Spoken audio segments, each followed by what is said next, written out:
Assalamu alaikum everyone, welcome back to the PEPE update today. And I think that PEPE here is still good to maybe just push a little bit higher to this technical target.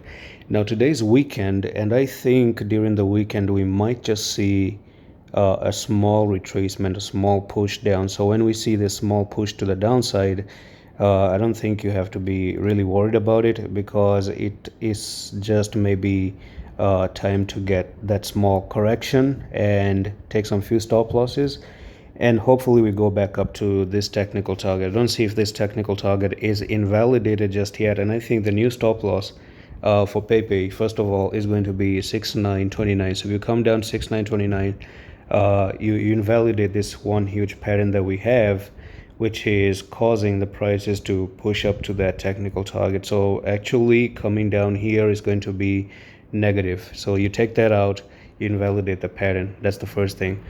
Now also, if we move up to the EMAs, you can see that this is the EMA here. Now there could be chances that we move even as low as to the 55, touch the 55, and then eventually crawl back up again and make another move, and slowly try to push and go to the upside. You do have a beautiful pattern. I think you've already broken out of the pattern, and it's kind of like a rounded bottom here going on, and you've broken above the rounded bottom. There could be chances you come down a little bit, take that wick out, and then hopefully we start to see the move coming back up again. So that's all for this very quick update on Pepe. I'm going to see you the next one. Love, peace.